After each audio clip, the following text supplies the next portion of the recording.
তোর সাহস হলো কি করে কন্ট্রাক্ট পেপার ছিঁড়ে ফেলার? খুব সাহস বেড়ে গিয়েছে তোর, তাই না? ডানা গজিয়েছে তোর। কিছু সময়ের ব্যবধানে কাজের মেয়ে থেকে নিজেকে এই বাড়ির মালকিন ভাবতে শুরু করেছিস। তোকে আজ আমি মেরেই ফেলবো। বলে চুলের মুঠি ধরে টানতে টানতে ফুলে সজ্জিত বিছানা থেকে নামিয়ে নিয়ে এলো সদ্য বিবাহিত নববধূকে, তার স্বামী নামক নির্দয় ব্যক্তি।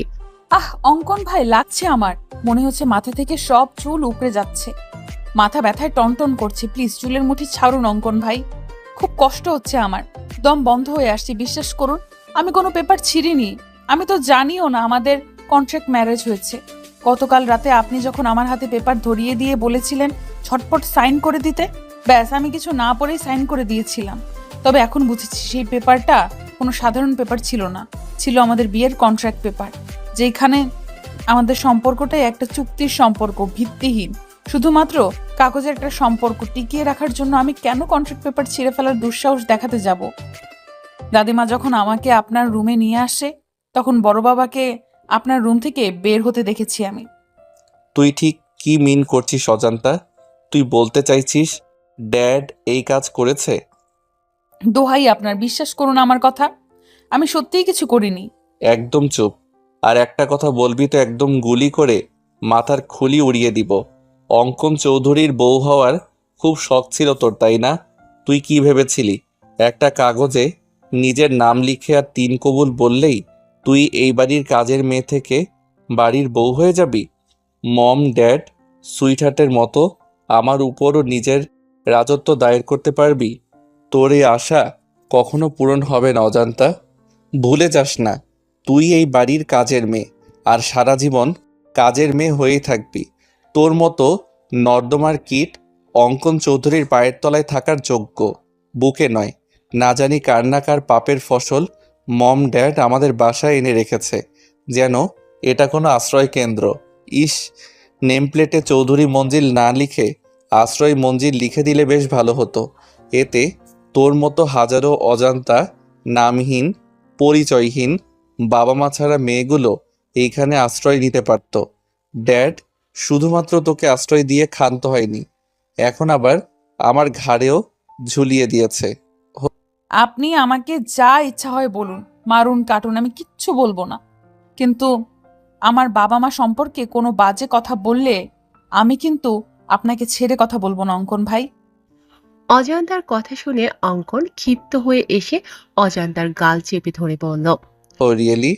তুই সিআইডি অফিসার অঙ্কন চৌধুরীকে থ্রেট করছিস, যার নাম শুনে শহরের অলিগলিতে থাকা প্রত্যেকটা ক্রিমিনাল ভয়ে কেঁপে ওঠে?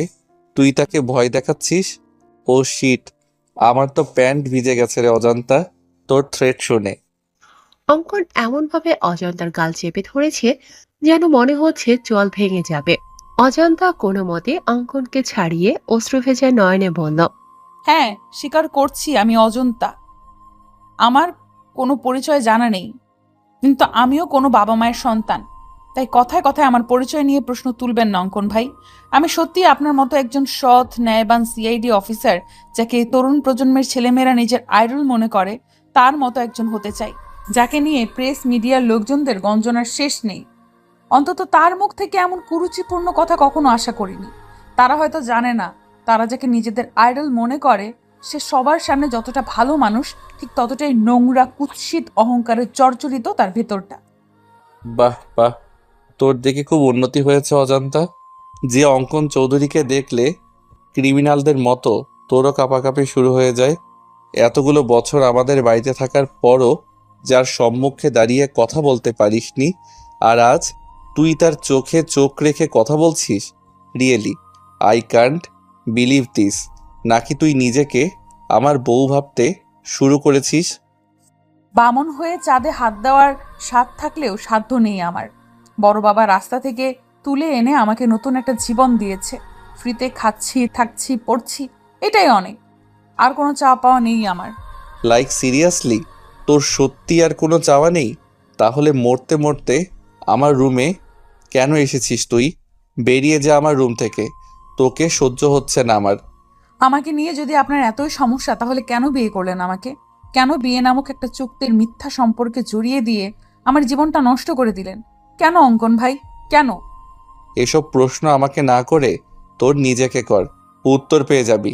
ড্রামাবাজ মহিলা, নিজে নাটক সাজিয়ে বড়লোক বাবার একমাত্র ছেলে শহরের নামকরা একজন সিআইডি অফিসারের গলায় ঝুলে পড়ে এখন আবার আমাকে জিজ্ঞেস করছে কেন বিয়ে করলেন।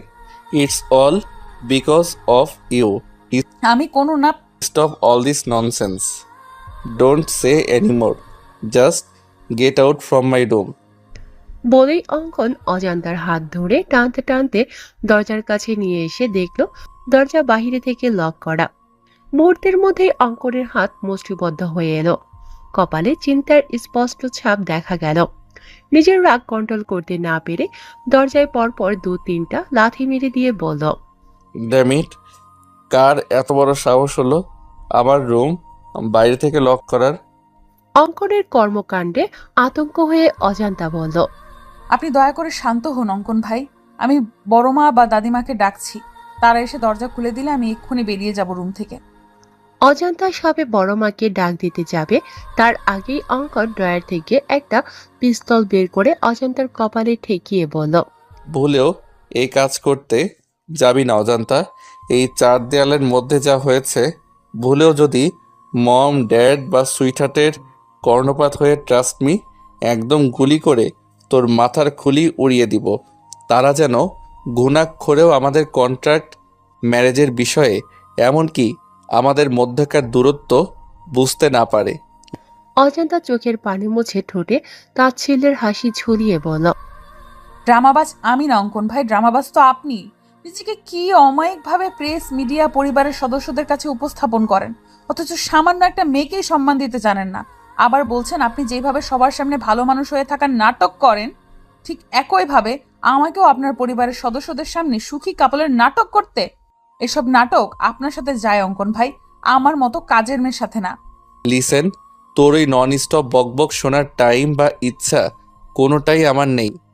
তুই বিছানায় বসে আমার বিছানা নোংরা করে দিয়েছিস, এখন ঝটপট বেডশিট চেঞ্জ করে দিয়ে আমার চোখের সামনে থেকে সরে যা।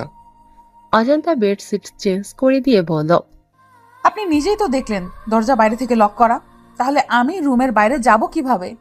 আর কোথায় বা ঘুমাবো আমি? None of my business. বলে অঙ্কন লাইট অফ করে শুয়ে পড়ল। অজান্তা কি করবে বুঝতে না পেরে ঠাই সেখানে দাঁড়িয়ে রইল।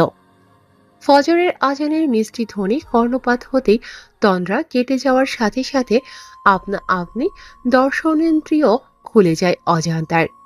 অজান্তার গাত্রে এখনো বিয়ের লাল বেনারসি জড়ানো রয়েছে।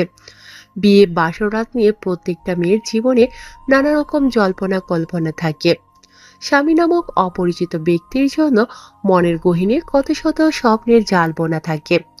সেরকমটা অজান্তারও ছিল, অথচ তার বাসরাতে স্বামীর বিছানার জায়গাটুকু মিলেনি তার। ব্যালকনিতে রাত্রি যাপন করতে হয়েছে, হয়তো তার ললাটে এমনটাই লেখা ছিল। সারা রাত গরম আর মশার কামড়ে একটুও ঘুম হয়নি অজান্তার।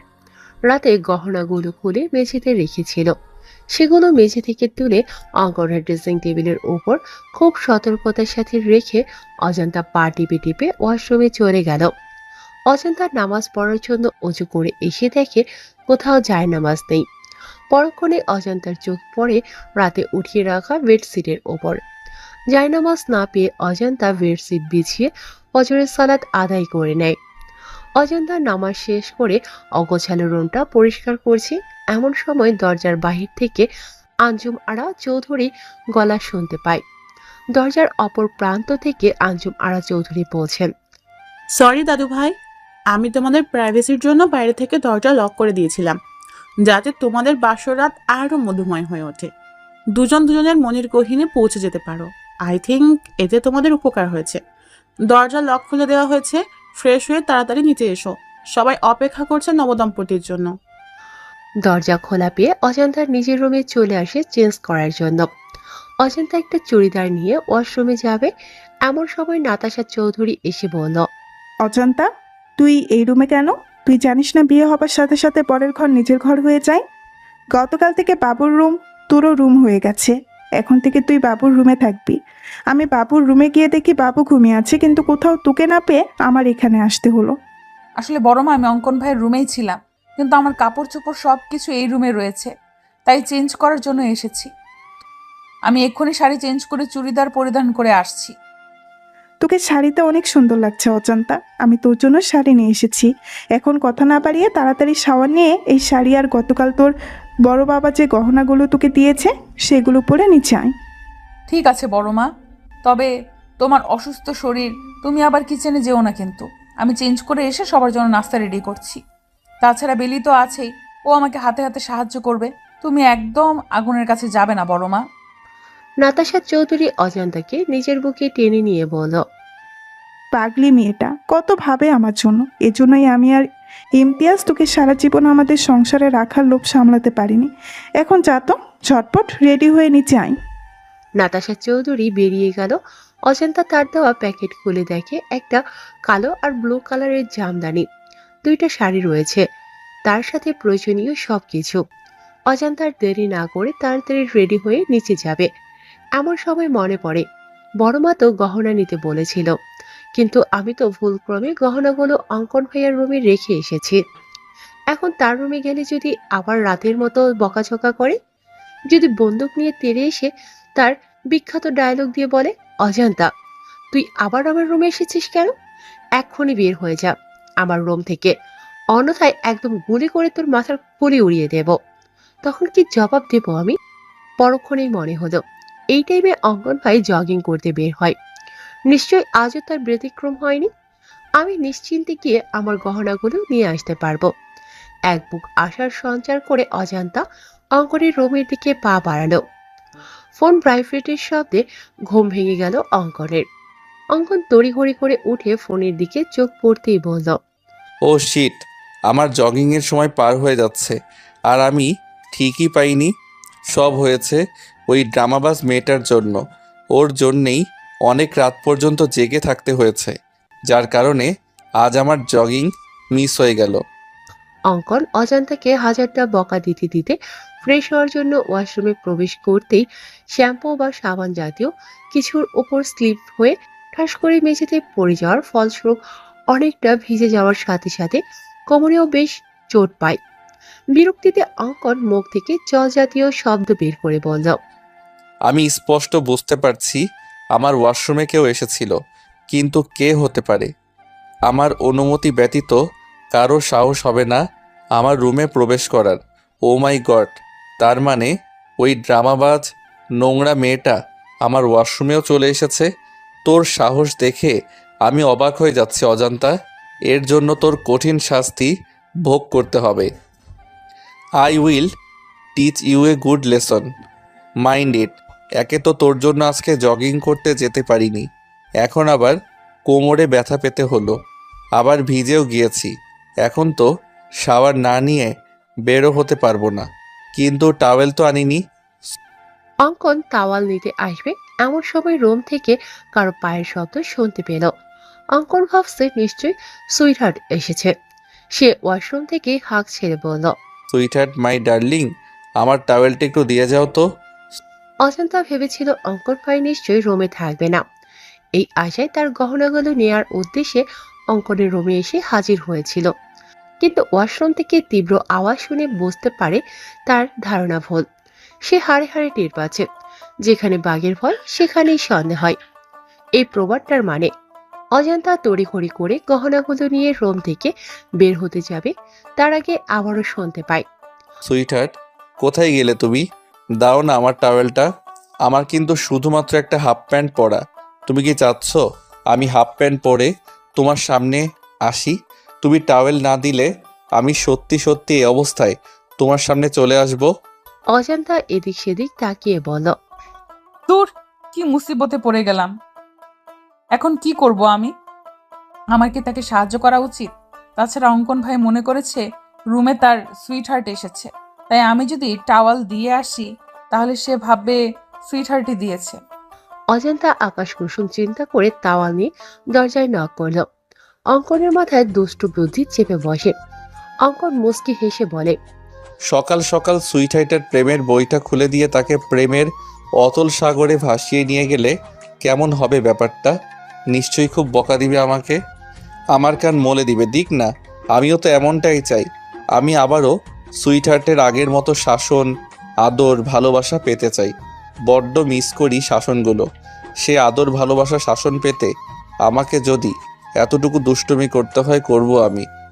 অজন্তা ভেতর থেকে অঙ্কনের কোনো রেসপন্স না পেয়ে আবারও দরজায় নক করার সাথে সাথে অঙ্কন হ্যাসকা টানে তাকে ওয়াশরুমে নিয়ে যেতে দুজনে ব্যালেন্স হারিয়ে শাওয়ারের নিচে পড়ে যায়।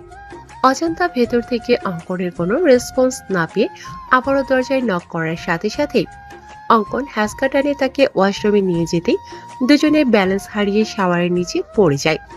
শাওয়ারের নিচে পড়ে দুজনেই কাক ভেজা হয়ে গিয়েছে। অঙ্কন অজন্তার দিকে তাকিয়ে ভাবছে, শুনেছি বাঙালি মেয়েদের নাকি বিয়ের পরে সৌন্দর্য শতগুণ বেড়ে যায়। অজন্তার ক্ষেত্রেও তাই হয়েছে। হয়তো হয়েছে আজ ওকে সম্পূর্ণ অন্যরকম লাগছে। মনে হচ্ছে নতুন কোনো অজান্তাকে দেখছে। কিন্তু কেন? তখনই অঙ্কনের চোখ যায় অজান্তার নোজপিনের দিকে।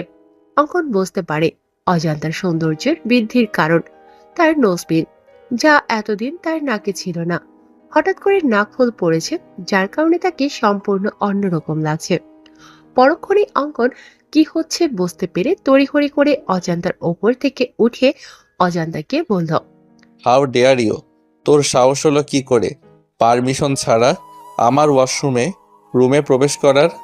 নাকি আমার হাতে মরার স্বাদ জেগেছে তোর? দিব নাকি গুলি করে মাথার খুলি উড়িয়ে? অজান্তা মনে মনে বলল, দাদিমা সব সময় একটা কথা বলে, নরম মাটিতে নাকি কেঁচো লাগে বেশি। তাই আমি যত অঙ্কন ভাইয়ের সামনে দুর্বলতা প্রকাশ করব, অঙ্কন ভাই তত আমাকে আঘাত করবে, অপমান করবে, যেমনটা গতকাল রাতে করেছিল। অজান্তা নিজেকে সংযত করে বলল, আমি ইচ্ছে করে এসেছি নাকি? আপনি নিজেই বারবার টাওয়াল চাচ্ছিলেন, তাই বাধ্য হয়ে আমার আসতে হয়েছে। তুই কি সুইটহার্ট? আমি সুইটহার্টকে টাওয়েল দেওয়ার জন্য ডেকেছি, তোকে নয়। আমি তো আপনার উপকার করতে এসেছিলাম, কিন্তু আপনি যে আমার হাত ধরে টেনে ভেতরে নিয়ে আসলেন, আমাকে ভিজিয়ে দিলেন, এই বেলায় কিছুই না।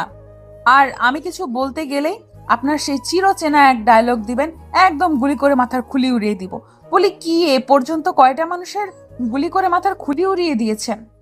তোর সাহস দেখে সত্যি আমি অনেক অবাক হয়ে যাচ্ছি। এক রাতের ব্যবধানে মুখে খই ফুটতে শুরু হয়ে গিয়েছে। রাতেও তোর চোখে মুখে আমি ভয়ের স্পষ্ট ছাপ দেখতে পেয়েছি, বাট এখন সেই ভয়ের ছাপ নেই। এক রাতেই এত চেঞ্জ!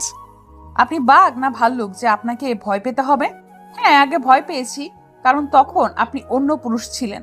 আর এখন আপনি বিয়ে করা বর আমার। বিয়েটা যেইভাবেই হোক হয়েছে তো। বড়মা বলেছে বিয়ের পরে বরের সবকিছু নিজের হয়ে যায়। তাই এটা যেমন আপনার রুম, তেমনি আমারও রুম। আর নিজের রুমে প্রবেশ করতে যদি অনুমতি নিতে হয়, তাহলে আপনিও আমার থেকে অনুমতি নিয়ে রুমে প্রবেশ করবেন। অঙ্কন কিছু বলতে যাবে তার আগেই রুম থেকে আলিশা হাঁক ছেড়ে বলল, অজান্তা আপু, অঙ্কন ভাইয়া, তোমরা কি করছো ওয়াশরুমে?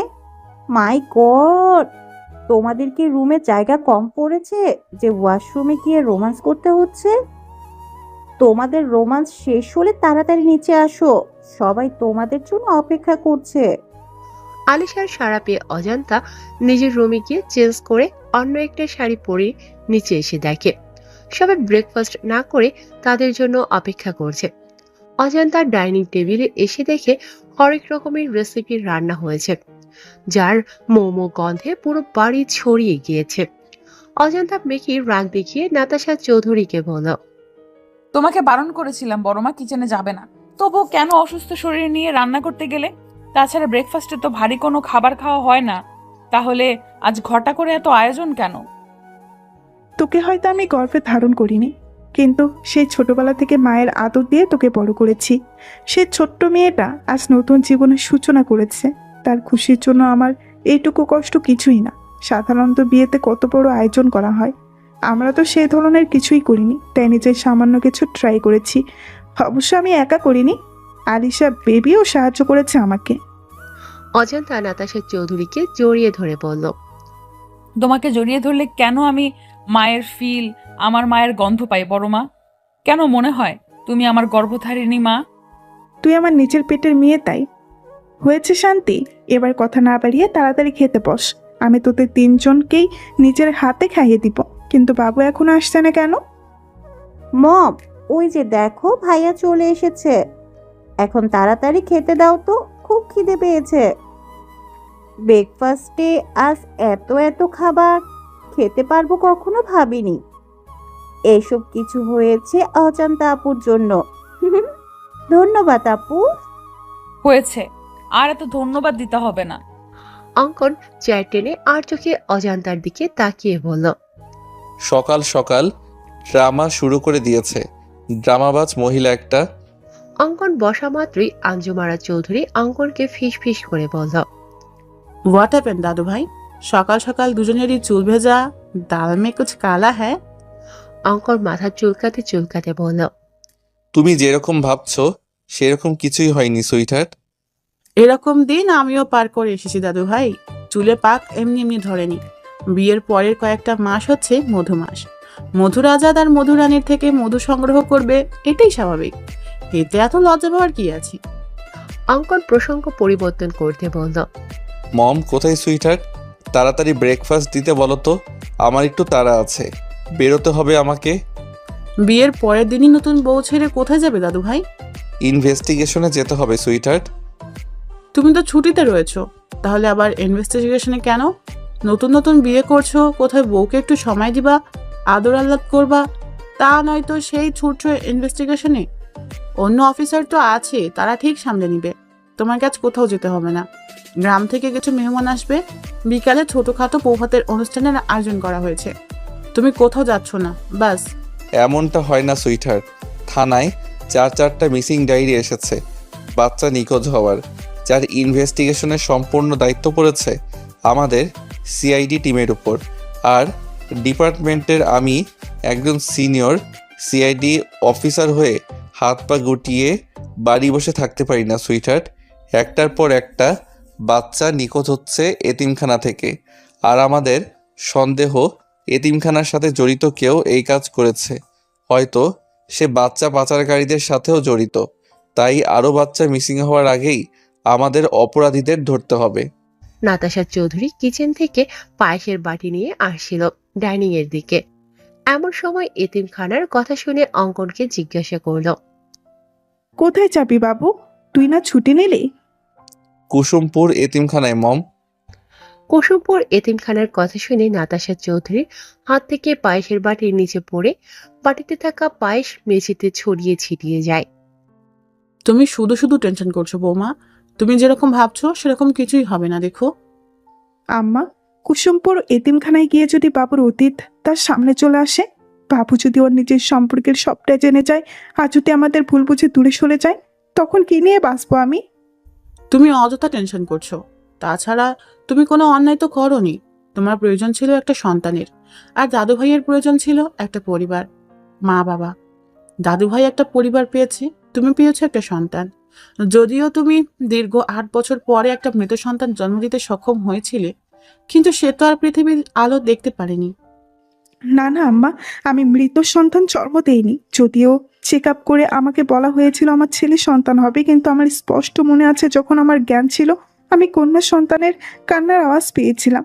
অর্থাৎ আমি কন্যা সন্তানের জন্ম দিয়েছিলাম, কিন্তু যখন আমার জ্ঞান ফিরে আসে, নার্স আমার কাছে একটা মৃত ছেলে সন্তান দেয় আর বলে আমি মৃত সন্তান জন্ম দিয়েছি। আমি আগেও আপনাদের বলেছি আম্মা, কিন্তু আপনারা কেউ আমার কথা বিশ্বাস করেননি। উল্টো আমাকে সন্তান হারানোর বেদনায় মানসিক রোগী বলেছেন। বিশ্বাস করেন আম্মা, আমার সত্যি মেয়ে হয়েছিল, কিন্তু জানি না কার নজর লেগেছিল আমার মেয়ের উপর, আমার পরিবারের উপর। তারা আমার মেয়েকে সরিয়ে তার জায়গায় একটা মৃত ছেলে সন্তান দিয়ে দিল। আর ইমতিয়াজও ভেবেছিল আমি হয়তো 8 বছর পর কোনো মৃত সন্তান মেনে নিতে পারিনি, তাই উল্টাপাল্টা বকেছি, যার কারণে ইমতিয়াজও আমার মেয়েটার কোনো খোঁজ করেনি। বলে কান্নায় ভেঙে পড়লেন নাতাশা চৌধুরী। এখন আর এসব বলে কি লাভ বৌমা? যা হবার হয়েছে। এখন বেশি না বকে তুমি একটু বিশ্রাম নাও। অঙ্কন আর তার টিমের সদস্যরা 5 মিনিট আগে কুসুমপুর এতিমখানায় এসে পৌঁছেছে। এতিমখানায় প্রায় 300-400 বাচ্চা রয়েছে, যার পরিচালনার দায়িত্ব নিয়েছেন স্থানীয় এলাকার চেয়ারম্যান রওনক হোসেন, এবং তার সাথে কিছু ফাউন্ডেশন যুক্ত রয়েছে, যা থেকে এতিমখানার বাচ্চাদের জন্য বিভিন্ন অনুদান, আর্থিক সহায়তা প্রদান করা হয়। একে একে যখন 4টা বাচ্চা নিখোঁজ হয়ে যায়, তখন রওনক হোসেন নিজে থানায় গিয়ে মিসিং ডায়েরি করে আসে। অঙ্কন এসে রওনক হোসেনকে জিজ্ঞাসা করল, আচ্ছা চেয়ারম্যান সাহেব, এসব হলো কিভাবে? 4টা বাচ্চা কি একসাথে নিখোঁজ হয়েছে নাকি আলাদা আলাদাভাবে? স্যার, আমি চেয়ারম্যান মানুষ, আমার নানার কাজে ব্যস্ত থাকতে হয়। আমি শুধুমাত্র এতিমখানা পরিচালনা করি, কিন্তু বাচ্চাদের দেখাশোনা করতে রহমত চাচাকে অনেক বিশ্বস্ত একজন লোক। রহমত চাচা অনেক বিশ্বস্ত একজন লোক, অনেক আগে থেকে এখানে রয়েছে, অর্থাৎ আমার আগে এতিমখানা পরিচালনা করতো আমার বাবা। রহমত চাচা তখন থেকেই এখানে রয়েছে। দুদিন আগে রহমত চাচা আমাকে ফোন করে বলে যে রাব্বি নামের একটা ছেলেকে অনেকক্ষণ যাবৎ দেখতে পাচ্ছে না। পরে নাকি বেলা জানায় সকাল 10টা নাগাদ রাব্বির দুঃসম্পর্কের কোনো মামা এসে রাব্বিকে নিয়ে গিয়েছে, তবে বিকালের মধ্যে এসে রাব্বিকে আবার দিয়ে যাবে। কিন্তু রাব্বি আর ফিরে আসেনি। বিকাল করে সন্ধ্যা হয়ে যায়, কিন্তু আর যখন সবাই রাব্বিকে খুঁজতে ব্যস্ত হয়ে পড়ে, তখন আলিফ নামের ছেলেটা নিখোঁজ হয়ে যায়। 1 মিনিট চেয়ারম্যান সাহেব, এই বেলাকে? অঙ্কনের কথা শুনে পাশ থেকে একটা মধ্যবয়সী মহিলা বলে উঠল, আমি করছি সাহেব। এই বেলা 1 নাম্বারের কুটনি বেডি, একজনের কথা অন্যজনের কাছে লাগানোর কাজ। বেয়াদব একটা মহিলা, ওর মতি কোনো শিক্ষে দিকে নাই, আছে খালি কুটনামি ওনার গুণ। ওর ওই কুটনামির জন্যে ওর বর ওরে তালাক দিছে, তাই এখন এই এতিমখানায় এসে উঠিছে। এতিমখানায় রান্ধার কাম করে ওই কুটনি বেডি। আমার মনে হচ্ছে ওই কুটনি বেডি নিশ্চয়ই এই কাজের লগে জড়িত আছে। ওই বেডি এই ফুলের মতন বাচ্চাগুলানরে গায়েব করিছে। কিন্তু তুমি কে? আমি রেশমি সাহেব। আমি আগে এই এতিমখানার রান্ধার কাম করতাম, কিন্তু ওই বেলা কুটনি উড়ে এসে জুড়ে বইছে। কে কুটনি আর কে শুটনি সেইটা আমরা ঠিকই বের করে নিব। তোমরা এইটা বলো যে এই কুটনি এই বেলা কে কোথায় পাবো? চেয়ারম্যান সাহেব বলল, স্যার, ওই বেলা ওইখানেই থাকে, তবে আজ সকাল থেকে ওকে কোথাও দেখতে পাচ্ছি না। আমি কইছিলাম না সাহেব, ওই কুটনি বেলা এর সাথে জড়িত। আপনারা আসবেন জানতে পারে হয়তো কোনহানে ঘামটি মেরে বসে আছে। আপনি খালি একবার আমারে হুকুম দেন সাহেব, আমি ওই কুটনির চুলের মুঠি ধরে টাইনে নিয়ে আসবানি। তাহলে তো তুমি নিশ্চয়ই জানো বেলা কোথায় গিয়েছে। এখন ঝটপট বলে দাও বেলা কোথায়। রেশমি আমতা আমতা করে বলল, না না সাহেব, আমি কিছু জানি না। ওই রাগের বশে এত কিছু করে ফেলেছি আমি সাহেব। বুঝতে পেরেছি, বেলার প্রতি অনেক ক্ষোভ জমে আছে তোমার। আমারে চোর অপবাদ দিয়ে বেলা আমার জায়গা দখল করেছে সাহেব। ক্ষোভ তো থাকারই কথাই, তবে আমি সত্যিই জানি না এই বেলা কুটনি কনে গিয়ে মরিছে। ঠিক আছে, সমস্যা নেই, আমরা ঠিক জেনে নিব। রেশমি ফিস ফিস করে বলল, ওই বেলা কুটনি যেই হানেই যাক, ওর মুখে যেন ঠাডা পড়ে, ওরে যেন কাল নাগিনী সবল দিয়ে মারে, শয়তান বেডি। রেশমি যদিও ফিস ফিস করে কথাগুলো বলেছেন, তবুও অঙ্কনের কান পর্যন্ত ঠিক পৌঁছে গেছে। অঙ্কন মুচকি হেসে রেশমির ভাষা ফলো করে বলল, বেডি মাইনসের শত্রু। আজ বিকেলে ছোটখাটো বৌভাতের অনুষ্ঠানের আয়োজন করার কথা ছিল, কিন্তু অঙ্কন না থাকায় অনুষ্ঠান ক্যান্সেল করা হয়েছে। অজান্তা অঙ্কনের ব্যালকনিতে দাঁড়িয়ে রয়েছে। এমন সময় দেখে বেলি তার সমস্ত জিনিসপত্র অঙ্কনের রুমে নিয়ে এসেছে, যা দেখে অজান্তা অনেকটা অবাক হয়ে জিজ্ঞেস করলো, এ কি বেলি, তুমি আমার সব জিনিসপত্র অঙ্কন ভাইয়ের রুমে নিয়ে এসেছো কেন? আমি বলেছি, পাশ থেকে নাতাশা চৌধুরী বললেন, এখন থেকে তোর সবকিছু এখানেই থাকবে। নে, তোর কাপড় চোপড় আলমারিতে গুছিয়ে রাখ। বড়মা, কি হয়েছে তোমার? তোমাকে এমন লাগছে কেন? চোখ ফোলা, নাক লাল হয়ে আছে, নিশ্চয়ই অনেক কান্না করছো। কিন্তু কেন বড়মা? তোমাকে মাঝে মাঝে দেখি লুকিয়ে লুকিয়ে কান্না করো। কিসের এত কষ্ট তোমার বড়মা? বলো না বড়মা। তোমার কষ্টে আমার ভালো লাগে না, আমার কলিজা ছিঁড়ে বেরিয়ে আসতে চায়। বলো না বড়মা, কি হয়েছে তোমার? নাতাশা চৌধুরী কোনো কথার উত্তর না দিয়ে চুপচাপ রুম থেকে বেরিয়ে আসে। অজান্তা চোখের পানি মুছে তার কাপড় চোপড় আলমারিতে গুছিয়ে রাখছে। এমন সময় একটা ছবির দিকে চোখ পড়তেই থমকে যায় অজান্তা। অজান্তা ছবিটা হাতে নিয়ে বলে, আরে এইটা তো আমার নিজেরই ছবি। অজান্তা ভালো করে লক্ষ্য করে দেখে শুধু একটা না, হাজারটা ছবি, যেগুলো দেখে বোঝা যাচ্ছে ছবিগুলো লুকিয়ে তোলা হয়েছে। অজান্তা ভাবছে, অঙ্কন ভাইয়ের আলমারিতে আমার ছবি, তাও আবার লুকিয়ে রাখা হয়েছে। কিন্তু কেন? অঙ্কন ভাই তোমার নিজের ছেলে না, তার সাথে তোমার রক্তের কোনো সম্পর্ক নেই, তাই না বড় মা? কিসব আবল তাবল বকছিস অজন্তা? বাবু আমার নিজের ছেলে, তোকে এসব কথা কে বলছে? এই কাগজটা, জানো এটা কিসের কাগজ? জন্ম নিবন্ধনের কাগজ, যেখানে অঙ্কন ভাইয়ের নামের জায়গায় অঙ্কন চৌধুরী নয়, অঙ্কন তালুকদার দেওয়া। আর বাবা তুহিন তালুকদার আর মা নাজমা তালুকদার। আজ যখন তুমি আর দাদিমা গল্প করছিলে তখন সবটা শুনেছি আমি। তখনই আমার মনে সন্দেহ জাগে। আর এই লকারের সমস্ত জিনিস অঙ্কন ভাইয়ের, সেটা আমি আগে থেকেই জানতাম। তাই তুমি যখন ঘুমিয়েছিলে আমি লুকিয়ে তোমার থেকে চাবি নিয়ে এই তালাবদ্ধ ঘরে এসেছিলাম। ব্যাস, এইখানে এসে দুধ কা দুধ পানি কা পানি হয়ে গেল। আমার সমস্ত সন্দেহ দূর হয়ে গেল। এরপরও তুমি নিশ্চয়ই বলবে না যে অঙ্কন ভাই তোমার নিজের ছেলে? হ্যাঁ, বাবুর সাথে আমার রক্তের কোনো সম্পর্ক নেই, কিন্তু নিজে জন্ম না দিলে কি মা হওয়া যায় না? সেই ছোটবেলা থেকে বাবুকে আমি মাতৃ স্নেহ দিয়ে বড় করেছি। আমি ভাবতেও পারি না বাবু আমার রক্ত নয়। কিন্তু তুমি বড় বাবা চাইলেই তো অঙ্কন ভাইকে দত্তক নিতে পারতে। তোর বড় বাবার সাথে আমার রিলেশন করে বিয়ে হয়, যা তোর দাদু মানলেও দাদিমা মেনে নিতে পারেনি। পরে সে সত্য দেয়, আমি যদি বিয়ের বছরেই তার বংশের প্রদীপ জ্বালাতে পারি তাহলে সে আমাকে মেনে নিবে। আমাকে ছেলে সন্তানের জন্ম দিতে হবে, কিন্তু 7 বছর চেষ্টার পরেও কোনো সন্তানের মুখ দেখতে পারিনি আমি। কত ডক্টর কবিরাজ দেখিয়েছি, কিন্তু দিন শেষে শূন্য হাতে ফিরেছি। অবশেষে 8ম বছরে আল্লাহ আমার দিকে মুখ তুলে চান। আমি কনসিভ করি, কিন্তু প্রচণ্ড অসুস্থ হয়ে পড়ি। সম্পূর্ণ বেড রেস্টে থাকতে হয়েছিল। যেদিন আমার ডেলিভারি ডেট ছিল সেদিন হঠাৎ ইমতিয়াজের জরুরি একটা কাজ পড়ে যায়। অবশ্য ইমতিয়াজ যেতে চায়নি, আমি আমার উপর ভরসা করে ইমতিয়াজকে জোর করে পাঠিয়েছিলাম। এটুকু বলেই থামলেন নাতাশা চৌধুরী। তারপর কি হলো বড় মা?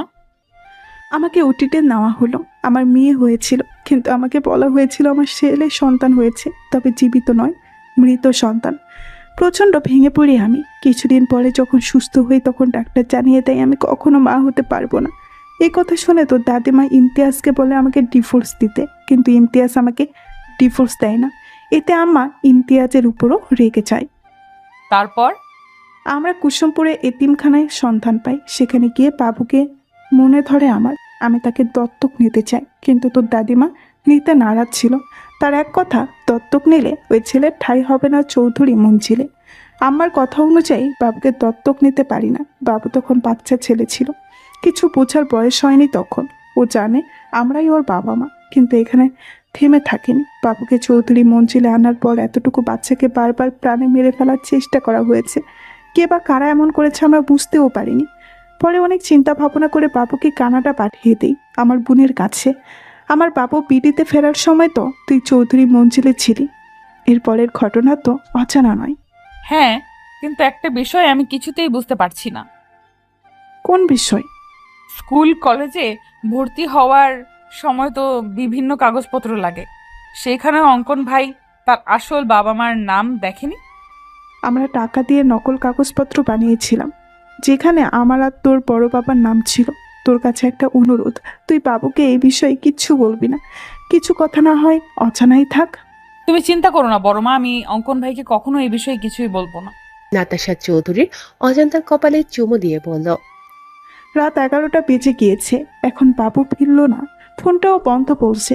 জানি না কোথায় আছে এই ছেলেটা। তুমি শুয়ে পড়ো বড় মা, আমি আছি তো। আমি অপেক্ষা করছি অঙ্কন ভাইয়ের জন্য। ঠিক আছে, তুই খেয়ে নে, আর বাবু আসলে খাবার দিস। হ্যাঁ রে বাবা, দিব। তুমি যাও, নিশ্চিন্তে ঘুমিয়ে পড়ো। আচ্ছা, যাচ্ছি আমি। অজন্তা না খেয়ে ডাইনিং টেবিলে রাখা খাবার গুছিয়ে ফ্রিজে রেখে এসে সোফায় বসে অঙ্কনের জন্য অপেক্ষা করতে লাগলো। অপেক্ষা করতে করতে সবে অজান্তার চোখ লেগে এসেছে। এমন সময় কলিং বেল বেজে ওঠে। অজান্তা দরজা খুলে দেখে অঙ্কন এসেছে, কিন্তু তাকে অনেক বিধ্বস্ত দেখাচ্ছে। এলোমেলো চুল, গায়ে পরিধানকৃত শার্ট ও এলোমেলো, লাল চোখ, মনে হচ্ছে কান্না করার ফলে এমন হয়েছে। অঙ্কন দরজার বাইরে থেকে জিজ্ঞেস করলো, এখনো ঘুমোসনি কেন? ছি ছি ছি, অঙ্কন ভাই আপনি সিগারেট খেয়েছেন? এতটা অধপতন ঘটেছে আপনার? মাই লাইফ মাই রুলস, আমার যা খুশি তাই করব। তোর কোনো প্রবলেম আছে? আর তোর প্রবলেম থাকলেও আমার কিছু যায় আসে না। বলে অজান্তাকে ধাক্কা দিয়ে সরিয়ে নিজের রুমে চলে যায় অঙ্কন। অজান্তা দরজা বন্ধ করে দিয়ে কিচেনে গিয়ে এক গ্লাস ঠান্ডা শরবত করে নিয়ে আসে অঙ্কনের জন্য। কিন্তু রুমে এসে দেখে অঙ্কন রুমে নেই। তিনি ব্যালকনিতে দাঁড়িয়ে দাঁড়িয়ে মনে সুখে সিগারেটের ধোঁয়া ওড়াচ্ছেন। অজান্তা সোজা গিয়ে অঙ্কনের ঠোঁট থেকে সিগারেট টান দিয়ে নিচে ফেলে দিয়ে বলে, কি সমস্যা আপনার? তো কোথায় থাকবে? তোর সব জিনিসপত্র আমার রুমে কেন? আপনি হয়তো জানেন না, কিন্তু আমি ঠিকই জানি। বরের জিনিসপত্র যেখানেই থাকবে, বউয়ের জিনিসপত্র সেখানেই থাকবে। এটাই স্বাভাবিক, তাই না? অঙ্কন কিছু বলার আগেই অজান্তা বলল, অন্য ছেলেরা অফিস থেকে ফিরে বউকে জড়িয়ে ধরে ক্লান্তি দূর করে, কিন্তু আপনি তো সাধু সন্ন্যাসী, বউয়ের ধারে কাছেও ঘেঁষবেন না। তাই আপনার জন্য ঠান্ডা শরবত করে এনেছি, নিন নিন, শরবত পান করে ক্লান্তি দূর করুন। I don't know, no need. অবশ্যই প্রয়োজন আছে। তুই কিন্তু একটু বেশি বকছিস অজান্তা। আমার সামনে থেকে যা, নয়তো একদম গুলি করে মাথার খুলি উড়িয়ে দিব। থাক ভাই, খুলি উড়ানোর কোনো প্রয়োজন নেই। আপনি ফ্রেশ হন, আমি উপরে আপনার জন্য খাবার নিয়ে আসছি। অজান্তা খাবার নিয়ে এসে দেখে অঙ্কন শাওয়ার নিয়ে লুঙ্গি পড়েছে। যা দেখে অজান্তার হাসি কিছুতেই থামছে না। অজান্তাকে হাসতে দেখে অঙ্কন ধমক দিয়ে বলল, ফ্রিতে সার্কাস দেখেছিস নাকি? আপনি লুঙ্গি পরেছেন? আগে তো কখন আপনাকে লুঙ্গি পরতে দেখিনি। অজান্তা অঙ্কনকে খাবার দিয়ে সেখানেই দাঁড়িয়ে রয়েছে। সেও রাতে খায়নি, মনে হচ্ছে পেটের মধ্যে ক্ষুধায় হরতাল শুরু করে দিয়েছে। অজান্তা ভাবছে, আমাকে একটু খাইয়ে দিলে অঙ্কন ভাইয়ের কি জাতমান চলে যেত।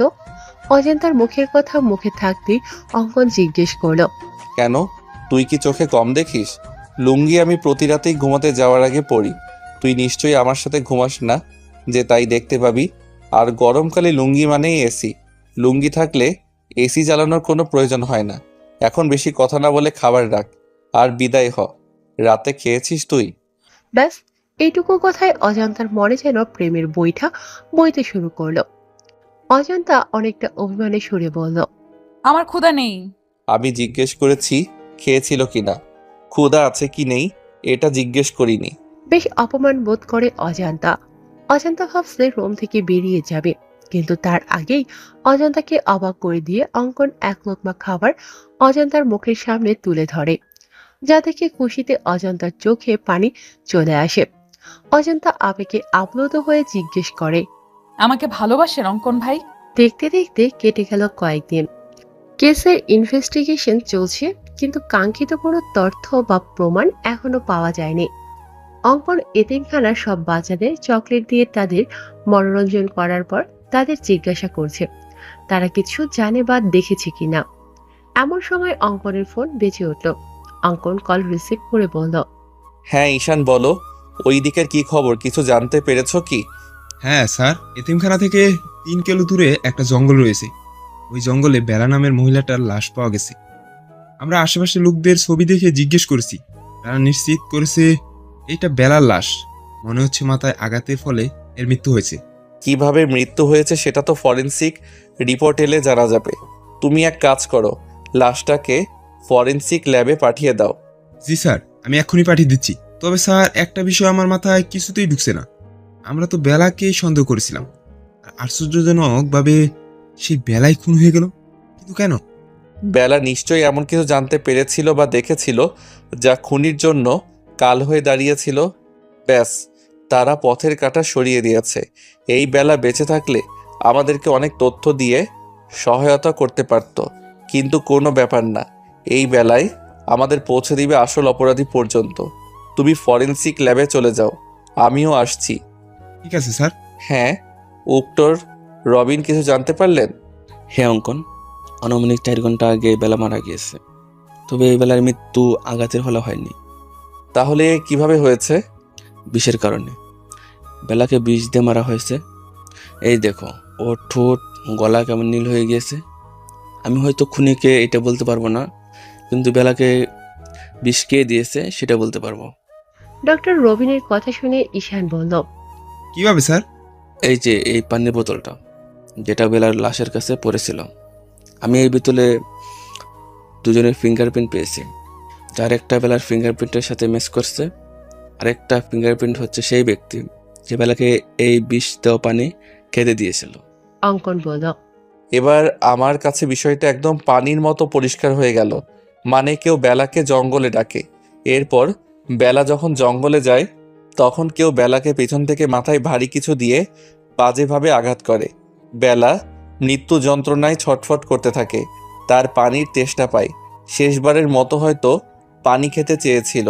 আর তখনই কেউ বেলাকে এই বিষ মিশ্রিত পানির বোতল দেয়, আর যার ফলে বেলার মৃত্যু ঘটে।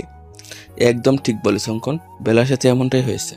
ফিঙ্গারপ্রিন্ট যখন পাওয়া গিয়েছে, খুনিকেও খুব সহজে আমরা ধরে ফেলবো। কাল সকালে আবারও আমাদের কুসুমপুর এতিমখানায় যেতে হবে। ওই এতিমখানাতেই লুকিয়ে রয়েছে সব রহস্যের সমাধান। অফিসের কাজ শেষ করে বাড়ি ফেরার সময় অঙ্কন দেখলো একজন ঝালমুড়ি বিক্রেতা ঝালমুড়ি বিক্রি করছে।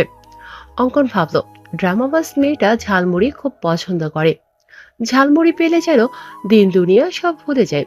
কি সব অখাদ্য গিলে মেয়েটা! সব অখাদ্য খাওয়ার ফলে শরীরের এই অবস্থা। মনে মনে অজান্তাকে হাজারটা বকা দিয়ে অঙ্কন 100 টাকার ঝালমুড়ি নিয়ে বাইকের স্পিড বাড়িয়ে দিয়ে তাড়াতাড়ি বাড়ি পৌঁছালো। অঙ্কন ভেবেছিল হয়তো অজান্তা তার ফেরা অবধি অপেক্ষা করবে, কিন্তু কলিং বেল পেয়ে দরজা খুলে দিল নাতাশা চৌধুরী। যা দেখে অঙ্কন বলল, মম, তুমি এখনো জেগে রয়েছো কেন? জেগে না থাকলে দরজা খুলে দিত কে শুনি? কেন, তোমার আদরের মেয়ে অজান্তা কোথায়? অজান্তা বলল যে ওর নাকি শরীর খারাপ লাগছে, তাই আমি ওকে রুমে পাঠিয়ে দিয়েছি। অঙ্কন বলল, শরীর খারাপ টারাপ কিছু না, সব ওর ড্রামা। মানে কি বলতে চাইছিস বাবু? কিছু না মম। ঠিক আছে, ফ্রেশ হয়ে আয়, আমি খাবার দিচ্ছি। ঠিক আছে মম। অঙ্কন রুমে এসে দেখলো অজান্তা ব্যালকনিতে বিছানা করেছে। হঠাৎ অঙ্কনের দিকে চোখ পড়া মাত্রই এক হাত ঘোমটা টেনে দিল। যা দেখে অঙ্কন মুচকি হেসে বলল, বাব্বা, মহারানীর রাগ এখনো কমেনি? অঙ্কন ব্যালকনিতে গিয়ে বলল, কি মজার ঝালমুড়ি রে অজান্তা! আমার জীবনেও এমন মজার ঝালমুড়ি আমি খাইনি। আজ রাতে ঝালমুড়ি দিয়েই ডিনারের কাজ সম্পন্ন করব। ঝালমুড়ির কথা শুনে অজান্তার জিহ্বা লক লক করছে। এমনিতেই ঝালমুড়ি তার খুব পছন্দের।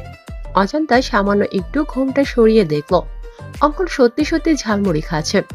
অজান্তার মন চাচ্ছে ছো মেরে অঙ্কনের হাত থেকে ঝালমুড়ি নিয়ে খাওয়া শুরু করতে, কিন্তু না, সে এতটাও নির্লজ্জ নয়। মুহূর্তের মধ্যেই অজান্তার চোখ ভিজে এলো। মনে পড়ে গেল সেদিন রাতের ঘটনা। অজান্তা যখন আবেগে আপ্লুত হয়ে অঙ্কনকে জিজ্ঞেস করেছিল, আমাকে ভালোবাসেন অঙ্কন ভাই? উত্তরে অঙ্কন ভাতের লোকমাটা অজান্তার মুখের সামনে থেকে নিয়ে নিচে খেয়ে ফেলে বলল, সামান্য এক লোকমা ভাত খাইয়ে দিতে চেয়েছি আর ভেবেছিস আমি তোকে ভালোবাসি? থাক, প্রয়োজন নেই তোকে খাইয়ে দেওয়া। এবার নিশ্চয়ই তোর প্রশ্নের উত্তর পেয়ে গেছিস। না, উত্তর পাইনি। আমি আপনাকে জিজ্ঞেস করেছি ভালোবাসেন কিনা, ইয়েস অর নো। তোর প্রশ্নের উত্তর দিতে বাধ্য নই আমি। এই মুহূর্তে তোর মুখও দেখতে ইচ্ছে হচ্ছে না আমার। সরে যা আমার সামনে থেকে। মুহূর্তের মধ্যেই অজান্তা কোমল হৃদয় ব্যথিত হয়ে ওঠে। অজান্তা টলমলে চোখে বলল, ঠিক আছে, দেখতে হবে না আমার মুখ আপনাকে। এরপর থেকে অজান্তা অঙ্কনকে এড়িয়ে চলছে, তার সামনেও আসছে না। ভুলবশত চোখাচোখি হয়ে গেলে তৎক্ষণাৎ ঘোমটার আড়ালে নিজেকে লুকিয়ে রাখছে। পুরনো কথা মনে করে ঘোমটার আড়ালে চোখের পানি মুছে নিল অজান্তা, যা অঙ্কনের চোখ এড়ালো না। অঙ্কন অজান্তাকে শুনিয়ে শুনিয়ে বলল, কেউ তো আর ঝালমুড়ি খাচ্ছে না, কি আর করার, আমি নিজেই সবটা খেয়ে ফেলি। অঙ্কনের কথা শুনে অজান্তা সমস্ত লজ্জা ভুলে সো মেরে অঙ্কনের হাত থেকে ঝালমুড়ি নিয়ে দিল এক দৌড়, যা দেখে অঙ্কন হো হো করে হেসে উঠল। রাত 11টা। অজান্তা ঘুমানোর জন্য ব্যালকনিতে বিছানা ঠিকঠাক করে ঘুমানোর প্রস্তুতি নিচ্ছে। এমন সময় অঙ্কন ব্যালকনিতে উপস্থিত হয়। অঙ্কনকে দেখা মাত্র হায় আল্লাহ বলে অজান্তা মাথায় ঘোমটা টেনে নিজেকে আড়াল করে নেয়। অঙ্কন বিরক্তিতে মুখ থেকে চ জাতীয় শব্দ বের করে বলল, ড্রামাবাজ মহিলা, দয়া করে তোর ড্রামা বন্ধ কর। এমন ভাব করছিস যেন তোর সামনে স্বয়ং তোর ভাসুর এসেছে, তাকে দেখে নিজেকে ঘোমটার আড়ালে নিয়ে গিয়েছিস। আপনি নিজেই বলছেন আপনাকে যেন আমার মুখ না দেখাই, তার জন্যই তো এই অভিনব পদ্ধতি অবলম্বন হয়েছে। এতে আপনার সমস্যা কোথায় আমি বুঝতে পারছি না। তাছাড়া আপনার এখানে কি চাই? তোকে মানে? মানে এখানে তো শুতে হবে না, বিছানায় চল। এমনিতেই বেলকনিতে শুয়ে শুয়ে জ্বর ঠান্ডা বাঁধিয়ে নিয়েছিস, বড় কোনো রোগ বাঁধানোর আগে বিছানায় চল। মরে গেলেও যাব না আমি। আপনার করা অপমানের কথা ভুলিনি আমি। ঠিক আছে, তোর যাওয়া লাগবে না, আমি নিজেই তোকে নিয়ে যাচ্ছি। বলে অঙ্কন অজান্তাকে কোলে তুলে নেয়। ফজরের আজানের মিষ্টি ধ্বনি কর্ণপাত হতেই ঘুম হালকা হয়ে গেল অজান্তার। অজান্তার মনে হচ্ছে সে কোনো শক্ত পাথর ব্যবহার করেছে তার বালিশ হিসেবে। পরক্ষণে অজান্তা বুঝতে পারে তার বালিশ হিসেবে ব্যবহৃত জিনিসটা কোনো পাথর নয়, স্বয়ং তার বর সিআইডি অফিসার অঙ্কন চৌধুরীর বুক। তখনই অজান্তার মনে পড়ে যায় রাতের ঘটনা। অজান্তা বিছানায় আসবে না বলতেই অঙ্কন তাকে কোলে তুলে নেয়। অজান্তা অঙ্কনের কোল থেকে নামার জন্য ছটফট করলে অঙ্কন ফট করে অজান্তার কপালে চুমু দিয়ে দেয়। ব্যাস, অজান্তার সারা শরীরে বিদ্যুৎ গতিতে শিহরণ বয়ে যায়। মুহূর্তের মধ্যেই সে যেন কাঠের পুতুলে পরিণত হয়ে যায়। একদম বিড়াল ছানার মতো অঙ্কনের বুকে লেপ্টে পড়ে থাকে অজান্তা। অঙ্কন তাকে নিয়ে বিছানায় শুইয়ে দিয়ে নিজেও তার পাশে শুয়ে পড়ে। অবশ্য শোয়ার আগে অঙ্কন মাঝখানে কোলবালিশ দিয়েছিল, কিন্তু অজান্তা দেখলো কোলবালিশ নিচে পড়ে রয়েছে, আর অজান্তা পড়ে রয়েছে অঙ্কনের বুকে। অজান্তা অঙ্কনকে ভালো করে পর্যবেক্ষণ করে বলল, ইস, আমার ব্ল্যাক ডায়মন্ডটা। আমি খুব ভালো করেই জানি ব্ল্যাক ডায়মন্ড আপনি আমাকে ভালোবাসেন। আমি খুব ভালো করেই জানি ব্ল্যাক ডায়মন্ড আপনি আমাকে ভালোবাসেন, আর সেই ভালোবাসার গভীরতা অনেক বেশি। আপনি আমার সাথে যা যা করেছেন সবটা আপনার অভিনয়। কোনো এক অজানা কারণে আপনি আমাকে দূরে সরিয়ে রেখেছেন। আমার মতো আপনারও প্রেমের বইটা অনেক আগেই খুলেছে, আর খুব শীঘ্রই আপনি নিজের মুখে বলবেন, হ্যাঁ অজন্তা, তোমার মতো আমারও প্রেমের বইটা খুলে গেছে। 7-5 ভেবে অজান্তা বিছানা ছেড়ে উঠতে যাবে, তার আগেই শাড়িতে টান পায়। অজান্তা দেখে তার শাড়ির আঁচলের কিছু অংশ অঙ্কনের পিঠের নিচে রয়েছে।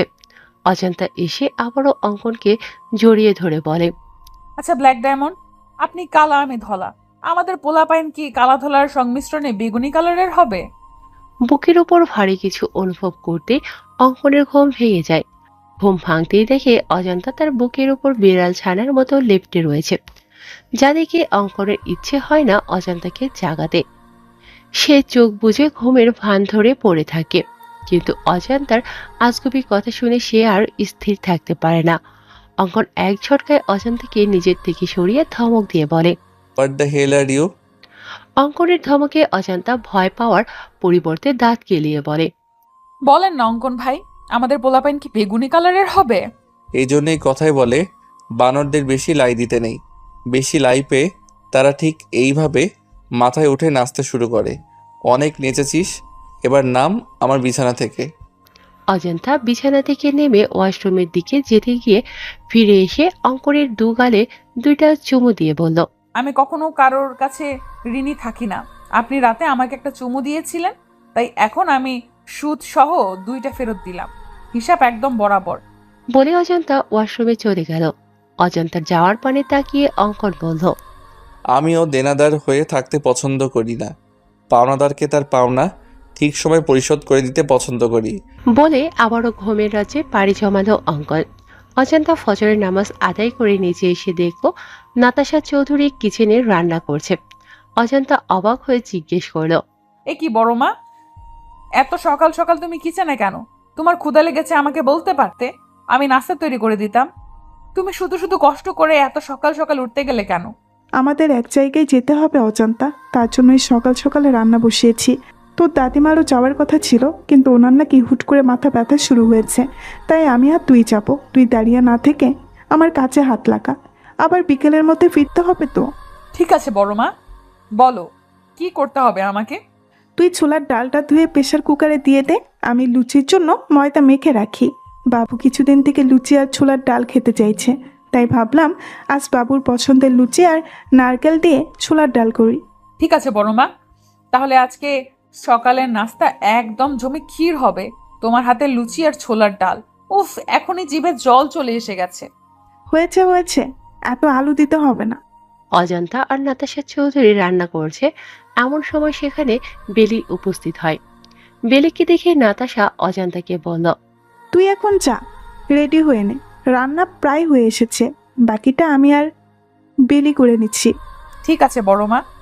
মম, সকাল সকাল সাজগোজ করে কোথাও যাচ্ছ নাকি? হ্যাঁ বাবু, তোর বিথি আন্টিকে চিনিস না? হ্যাঁ, কি হয়েছে বিথি আন্টির? ও নাকি 2 দিন আগে সিঁড়ি থেকে পড়ে গিয়ে মাথায় পায়ে বাজেভাবে আঘাত পেয়েছে। হসপিটালে ছিল, এখন নাকি একটু সুস্থ, তাই বাড়িতে রেখে ট্রিটমেন্ট করা হচ্ছে। ঠিক আছে, যাও তাহলে। দেখে আসো তোমার বান্ধবীকে। বলছিলাম কি বাবু, তুই কি গাড়ি করে যাবি? না মম, গ্রামে ছোট ছোট রাস্তা, গাড়ি যায় না, বাইকে করে যাব। কেন, কি হয়েছে মম? তোর ড্যাড গাড়ি নিয়ে বেরিয়েছে, এখন আমরা কিভাবে যাব বুঝতে পারছি না। এক কাজ করো মম, বাসে করে চলে যাও। আমিও বাসে করে যাবো ভাবছিলাম, কিন্তু অজান্তা তো বাসে জার্নি করতে পারে না, মেয়েটার মাথা ঘুরে বমি পায়।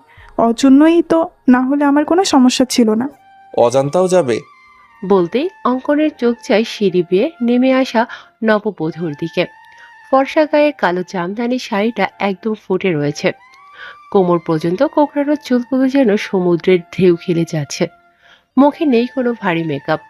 মেয়েদের চোখে কাজল দিলে মায়াবী লাগে, কিন্তু এই মেয়ে কখনো কাজল পরে না।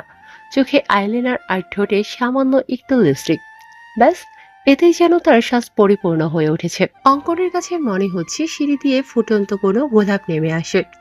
অঙ্কন অজান্তার দিকে তাকিয়ে হুট করে পড়ে উঠল। মম, তোমরা বরং আমার বাইকে চলো, আমি তোমাদের ড্রপ করে দিব। অজান্তা এগিয়ে এসে বলল। আমি আপনার সাথে যাব না ব্ল্যাক ডায়মন্ড। অঙ্কন তেড়ে এসে বলল। বেশি পাকনামি করলে একদম গুলি করে মাথার খুলি উড়িয়ে দিব। আমি বাইরে ওয়েট করছি, তাড়াতাড়ি মমকে নিয়ে আয়। অঙ্কন যাওয়ার পানে চেয়ে অজান্তা ব্যঙ্গ করে বলল। একদম গুলি করে খুলি উড়িয়ে দিব। আসিস গুলি করে খুলি উড়িয়ে দিতে, তোর লুঙ্গি পরা ছবি ভাইরাল করে দিব, হা হা হা। বিথি খন্দকার, পেশায় একজন শিক্ষিকা। তার প্রথম স্বামী অ্যাক্সিডেন্ট করে মারা যাওয়ার পর পারিবারিকভাবে রেদওয়ান নামের একজন বিশিষ্ট শিল্পপতির সাথে বিয়ে হয়। রেদওয়ানের প্রথম স্ত্রী একজন মেয়ে রয়েছে। সে একদম দু চোখে বিথিকে সহ্য করতে পারে না। দুদিন আগে বিথি কলেজে যাওয়ার জন্য তাড়াতাড়ি করে সিঁড়ি বেয়ে নামছিল, হঠাৎ করে কোনো পিচ্ছিল জাতীয় কিছুর উপর স্লিপ করে সে পড়ে যায়, যার কারণে মাথায় ও পায়ে আঘাত পায়। বিথির ধারণা কেউ ইচ্ছাকৃতভাবে তাকে আঘাত করার জন্য এই কাজ করেছে।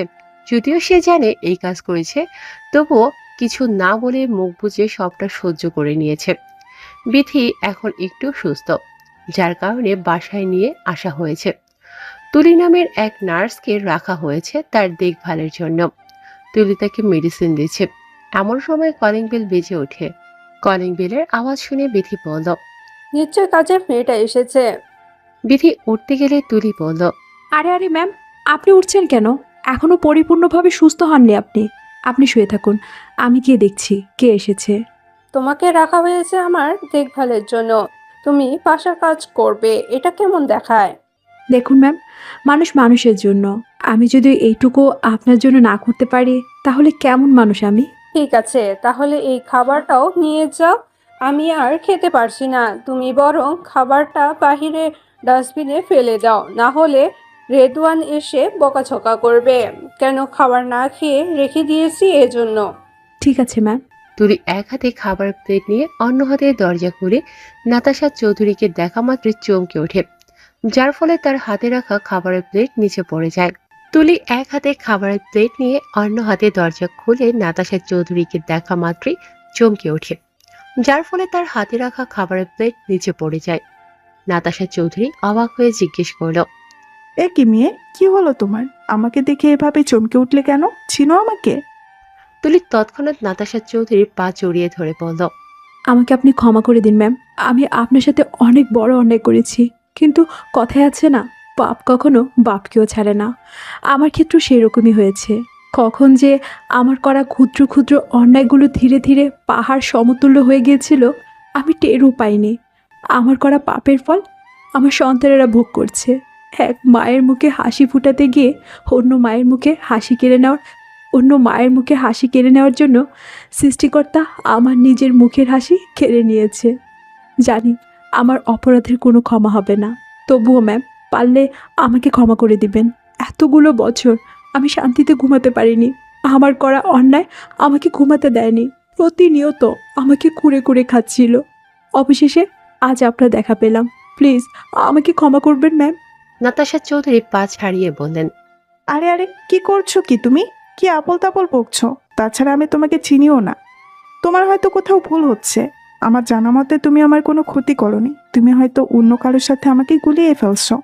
আমি সেই পাপী যে কিনা একজন মায়ের থেকে তার সন্তান কেড়ে নিয়েছিলাম।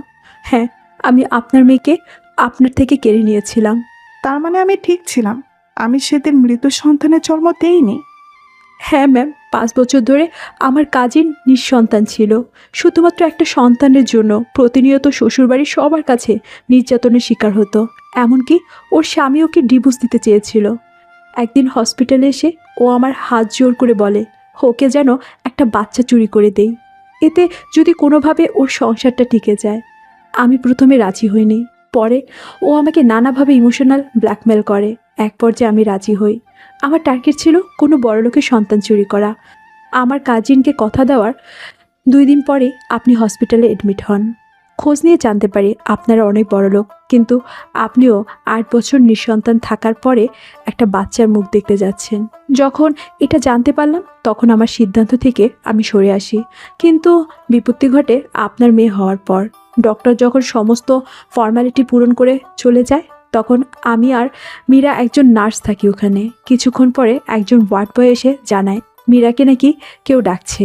মীরা যাওয়ার পর কোথা থেকে একজন মহিলা এসে আমাকে বলে আমি যেন আপনার মেয়েকে সরিয়ে তার জায়গায় কোনো মৃত সন্তান রাখি।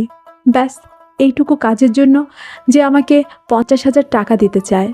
টাকা দেখে আমার মধ্যে লোভসত্তা জাগ্রত হয়। একদিকে কাজিনের মুখের হাসি, অন্যদিকে 50,000 টাকা। আমি কিছু না ভেবেই রাজি হয়ে যাই। অবশ্য আমি তাকে জিজ্ঞাসা করেছিলাম মেয়েটাকে সরিয়ে তার কী লাভ হবে। সে বলেছিল আদর ব্যাপারী হয়ে আমি যেন জাহাজের খবর না রাখি। এটাও বলেছিল আমি যদি কারো কাছে এই বাচ্চা চুরির ব্যাপারে কিছু বলি তাহলে আমাকে প্রাণে মেরে দেবে। নাতাশা চৌধুরী চোখের পানি মুছে বলল, তারপর কি হলো? কোথায় আমার মেয়েটা? এখনো বেঁচে আছে কি? আমি আমার কাজিনকে বাচ্চাটা দিয়ে আসি। বাচ্চা পেয়ে অনেক খুশি হয়েছিল মেয়েটা। ভেবেছিলাম হয়তো তার সংসারটা টিকে যাবে, কিন্তু ওর শ্বশুর বাড়ির কেউ বাচ্চাটাকে মেনে নিতে পারেনি। আমার কাজিন বাচ্চাকে নিয়ে শ্বশুরবাড়ি থেকে বেরিয়ে আসে। 3-4 মাস অন্যত্র থাকার পর কিভাবে জানি ওর স্বামী ওদের খোঁজ পেয়ে যায় আর বাচ্চাটাকে মেরে ফেলতে চায়।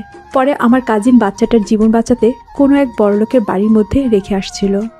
মুহূর্তের মধ্যেই নাতাশা চৌধুরী মুখে এক চিলতে হাসি ফুটে উঠল। তিনি মনে মনে বললেন, অচান্তাকে যখন পাই তখন ওর বয়স আনুমানিক 3 থেকে 4 মাস ছিল। আর আশ্চর্যজনক বিষয় হলো মেয়েটা অনেক কান্না করছিল, আর আমি যখন কোলে তুলে নিয়েছিলাম একদম চুপ হয়ে গেছিল। মনে হচ্ছিল যেন তার মায়ের কোল খুঁজে পেয়েছে। তার মানে কি অচান্তাই আমার হারিয়ে যাওয়া মেয়ে? এই জন্যই তুই বারবার বেলাকে দোষারোপ করছিলে, তাই না? নিজের দোষ বেলার উপর চাপিয়ে দিতে চেয়েছিলে, তাই না রেশমি?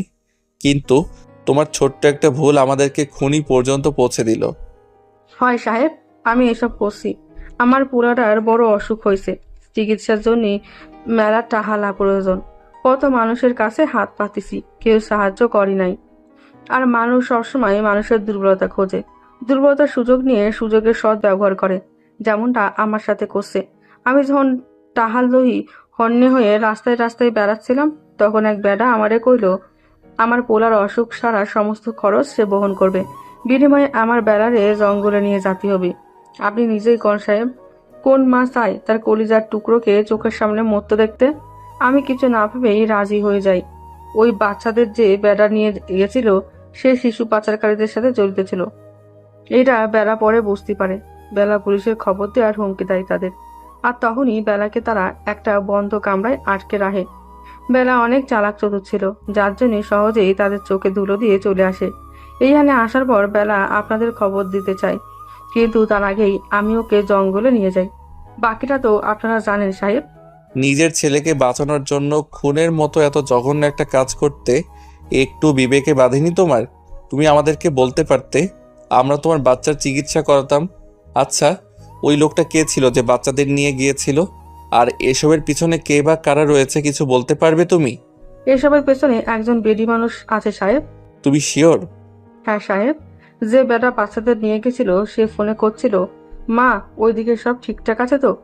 2-1 দিনের মধ্যেই বাচ্চাদেরকে পাচার করে দিব, আর বিনিময়ে আমরা কোটি কোটি টাকা পাবো। এই 2 দিন একটু কষ্ট করে তুমি বাচ্চাদের সামনে রাখো মা। বেটার কথা শুনে আমি বুঝতে পারছি এসবের পেছনে তার মা রয়েছে, অথবা যে রয়েছে তাকে সে মা ডাকে। মা থাকুক বা বাবা থাকুক, আমরা ঠিক তাকে ধরে ফেলবো। তবে তুমি যা করেছো এর জন্য তুমিও শাস্তি পাবে। শাস্তির জন্য প্রস্তুত হও রেশমি। মাঝরাতে কোনো কিছুর শব্দে ঘুম ভেঙে যায় অঙ্কনের। পাশে অজান্তাকে না পেয়ে অনেকটা চিন্তিত হয়ে যায় অঙ্কন। অঙ্কন নিচে এসে অজান্তাকে না পেয়ে কি মনে করে ছাদে চলে যায়।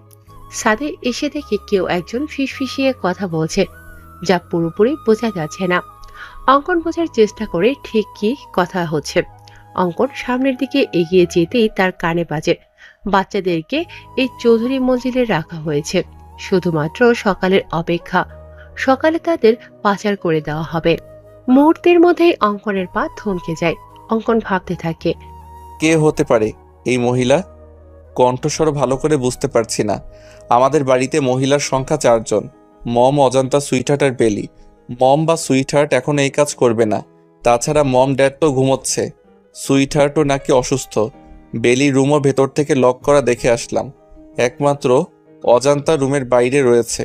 ও নো, তাহলে কি এসবের পিছনে অজান্তা রয়েছে? অজান্তাই করেছে এইসব। সকাল 10টা। চৌধুরী মঞ্জিলে সবাই ব্রেকফাস্ট করছে। এমন সময় ইমতিয়াজ চৌধুরী অঙ্কনকে বলল, আরে বাবু, কেসটা কত দূর আগালো? বাচ্চাদের কোনো খোঁজ পেয়েছিস? অনেকদিন হয়ে গেল এই কেসের ইনভেস্টিগেশন করছিস। হ্যাঁ ড্যাড, শুধু বাচ্চাদেরই খবর পাইনি, এর সাথে যারা যারা জড়িত আছে সবার খোঁজ পেয়ে গিয়েছি। তবে আজ এইখানে এই মুহূর্তে এই কেসের চ্যাপ্টার ক্লোজ হয়ে যাবে। অঙ্কনের কথা শুনে আঞ্জুমারা চৌধুরী বললেন, কি বলছো দাদু ভাই? তার মানে আসল অপরাধী এই চৌধুরী মঞ্জিলে রয়েছে? হ্যাঁ সুইটার, ড্যাড দুধ কলা দিয়ে কালসাপ পুষেছে। মানুষ গিরগিটির থেকেও ভয়ঙ্কর। এরা যে পাতায় খায় সেই পাতায় ফোঁটা করে। মানুষকে বিশ্বাস করার থেকে কুকুরকে বিশ্বাস করা ভালো, কারণ মানুষ বিশ্বাসঘাতকতা করলেও কুকুর কখনো বিশ্বাসঘাতকতা করবে না। অঙ্কনের কথার আগামাথা বুঝতে না পেরে নাতাশা চৌধুরী বলেন, তুই ঠিক কি বলতে চাইছিস বাবু? একটু ক্লিয়ার করে বল তো। মানছি তুই একজন সিআইডি অফিসার, তাই বলে তুই বাড়ির লোকদের সন্দেহ করছিস? আমাদেরকে তোর অপরাধী মনে হয়? মম, তুমি খুব ভালো করে জানো আমি কখনো প্রমাণ ছাড়া কথা বলি না। আমি যখন বলেছি আসল অপরাধী এই বাড়িতে রয়েছে, তার মানে নিশ্চয়ই প্রমাণ সঙ্গে করে নিয়ে এসেছি। তাহলে বলছিস না কেন? কে করেছে এসব? কে বা কারা এর পেছনে রয়েছে? অজান্তা। অজান্তার কথা শুনে আঞ্জুমারা চৌধুরীর মুখে হাসি ফুটে উঠল। তিনি বললেন, আমার প্রথম থেকেই এই মেয়ের উপর সন্দেহ ছিল। নিশ্চয়ই ও টাকার জন্য এসব করেছে। লোভী মেয়ে একটা। দাদু ভাই, তুমি বরং ওকে নিয়ে জেলে ভরে দাও। কত বড় সাহস! সিআইডি অফিসারের বাড়িতে থেকেই বাচ্চা পাচার করছে। না জানি আরো কি কি অপরাধের সাথে জড়িত আছে এই মেয়ে। আর কত ভালো মানুষের মুখোশ পরে থাকবে সুইটার। অনেক ভালো অভিনয় করতে পারো তুমি। অমানুষের আড়ালে দিব্যি ভালো মানুষের মুখোশ পরে রয়েছ। তোমার মুখোশ খোলার সময় এসে গিয়েছে তো। এখন ভালোই ভালোই তুমি নিজের মুখটা সবটা স্বীকার করবে, নাকি আমি নিজেই? অঙ্কনের বাকি কথা শেষ হওয়ার আগেই আঞ্জুমারা চৌধুরী তোতলাতে তোতলাতে বলল, এসব তুমি কি বলছো দাদু ভাই? আমি এসব করেছি মানে? এই ইমতিয়াজ, কি বলছে এই ছেলে? মাকে অপমান করছে আর তুমি চেয়ে চেয়ে দেখছো? কেমন ছেলে তুমি? হ্যাঁ তুমি করছো সুইটার। কিভাবে পারলে এমনটা করতে? কিসে কম ছিল তোমার? আমি প্রথমে ভেবেছিলাম এই সব কিছু অজান্তা করেছে, কিন্তু যখন ছাদ থেকে নেমে আসি তখন দেখি অজান্তা কিচেনে রয়েছে। তখনই আমার মনে সন্দেহ জাগে। আমি তোমার রুমে গিয়ে দেখি তুমি নেই। বিছানায় বালিশের গায়ে কাঁথা দেওয়া রয়েছে, যাতে কেউ দেখলে মনে করে তুমি এখানে শুয়ে রয়েছ। আর তুমি যেহেতু আগে থেকে অসুস্থ হওয়ার নাটক করেছো, তাই সবাই ভাববে হয়তো তুমি অসুস্থতার জন্য ভুলে গিয়েছো দরজা লক করতে। তুমি নিজেকে অনেক চালাক মনে করো, তাই না সুইটহার্ট, ওরফে শিশু পাচারকারী দলের লিডার? অঙ্কনের কথা শুনে ইমতিয়াজ চৌধুরী তেড়ে এসে অঙ্কনকে থাপ্পড় দিয়ে বলল, হাউ ডেয়ার ইউ! একটা বাইরের ছেলে হয়ে তোর সাহস হলো কি করে আমার মাকে অপমান করার? বাইরের ছেলে কথাটা শুনে অঙ্কনের পা থমকে যায়। পুরুষ মানুষের নাকি কান্না করতে নেই, কিন্তু অঙ্কন হাজার চেষ্টা করেও চোখের পানি আটকাতে পারেনি। অঙ্কন নিজেকে সামলে নিয়ে বলল, হ্যাঁ স্যার, আপনি ঠিকই বলেছেন। আমি একটা বাইরের ছেলে, যা আমি আগে থেকেই জানি। তবে আপনি এটাও ভুলে যাবেন না, আমি একজন সিআইডি অফিসার। আর একজন সিআইডি অফিসারের কাজ সম্পর্কে আপনার নিশ্চয়ই ধারণা আছে। আমি যে মিথ্যা বলছি না তার প্রমাণ এখনই পেয়ে যাবেন মিস্টার ইমতিয়াজ চৌধুরী। অঙ্কন একটু দূরে গিয়ে ঈশানকে কল করে বলল, ঈশান, বাচ্চাদের নিয়ে এসো। জি স্যার। 5 মিনিট পরে ঈশান বাচ্চাদের নিয়ে এলো। বাচ্চাদের দেখে সবাই যতটা না অবাক হয়েছে, তার থেকে বেশি অবাক হয়েছে বাচ্চাদের এই চৌধুরী মঞ্জিল থেকে বের হতে দেখে। ইমতিয়াজ চৌধুরী এসে আঞ্জুমারা চৌধুরীকে বললেন, তার মানে সব সত্যি? তুমি এসব করেছো মা? আমার ভাবতেও ঘৃণা হচ্ছে। তুমি আমার মা, আমি একজন অপরাধী সন্তান। সবটা যখন জেনে গিয়েছো তাহলে এটাও জেনে রাখো, আমি তোর মা না। মানে কি বলছো তুমি? তোমার বাবা ঈশাকের ড্রাইভার ছিল আমার স্বামী আতিকুর। একটা অ্যাক্সিডেন্টের সময় তোমার বাবাকে বাঁচাতে গিয়ে আমার স্বামী ঘটনাস্থলে মারা যায়। আতিকুরের মৃত্যুতে আমি আর আমার 10 বছরের ছেলে আব্দুল্লাহ দিশেহারা হয়ে পড়ি। ঈশাক ছিল অনেক দয়ালু। সে আমাকে আর আব্দুল্লাহকে এই চৌধুরী মঞ্জিলে নিয়ে আসে। এইখানে এসে আমার রাজরানী হওয়ার স্বাদ জাগে। তোমার মাকে দু চোখের বিষ মনে হতো আমার। আমি একদিন সুযোগ বুঝে তোমার মায়ের খাবারে ঘুমের ঔষধ মিশিয়ে দেই। আর তোমার মা ঘুমিয়ে পড়লে তাকে বালিশ চাপা দিয়ে মেরে ফ্যানের সঙ্গে ঝুলিয়ে দিয়ে আত্মহত্যা নামে চালিয়ে দেই। আর বুদ্ধি করে তোমার মায়ের হাতের লেখা নকল করে একটা সুইসাইড নোট লিখে রাখি যে আমার মৃত্যুর জন্য কেউ দায়ী নয়। আমার স্বামীর কাছে আমার একটা অনুরোধ, আমার যেন পোস্টমর্টম করা না হয়। ব্যাস, বোকা ঈশাক তার প্রিয়তমা স্ত্রীর কথা রাখতে গিয়ে জানতেও চায়নি তার স্ত্রীর মৃত্যু কিভাবে হয়েছে। প্রিয়তমা স্ত্রীকে হারিয়ে ঈশাক অনেক ভেঙে পড়ে। আমি সেই সুযোগটা কাজে লাগিয়ে দিলাম। আমি তাকে নানাভাবে বোঝানোর চেষ্টা করলাম সে যেন সব ভুলে নতুন জীবন শুরু করে। তুমি তখন খুব ছোট। ঈশাককে বললাম তোমার জন্য একটা মা প্রয়োজন, না হলে তুমি মানুষের মতো মানুষ হতে পারবে না। এতে ঈশাক রাজি হয় না। ঈশাক বলে দ্বিতীয় কোনো নারীকে তার জীবনে গ্রহণ করবে না। সে একাই তোমাকে বাবা মায়ের স্নেহে ভালোবাসা দিয়ে বড় করবে। পরে আমি তোমাকে ব্যবহার করি, নানাভাবে তোমাকে নিজে আঘাত করে নিজেই সারিয়ে তুলি। তোমার বাবার সামনে প্রমাণ করি আমি তোমার মা হওয়ার যোগ্য। ঈশাককে অনেক বোঝানোর পর তোমার কথা ভেবে তোমার বাবা আমাকে বিয়ে করে। তারপর সুযোগ বুঝে তোমার বাবাকেও মেরে দেই আমি। ছি ছি ছি, তো নিচু তুমি। মনে হচ্ছে তোমার মুখে তো ছুঁড়ে মারি। তুমি পারলে এতগুলো মানুষের বিশ্বাস নিয়ে খেলতে? শুধুমাত্র তোমার জন্য আমার ছেলেটাকে আমি ভুল বুঝেছি, তাকে বাইরে ছেলে উপাধি দিয়েছি, এমনকি তাকে থাপ্পড় দিতেও আমার হাত কাঁপেনি। এই মুহূর্তে আমার মনে হচ্ছে তোমাকে ফাঁসির দড়িতে ঝুলে দিতে পারলে আমার মন শান্তি লাগতো। অঙ্কন বলল, আপনি চিন্তা করবেন না স্যার, সে একজন খুনি ও পাচারকারীদের লিডার। ফাঁসির দড়ি তার জন্য বরাদ্দ রয়েছে।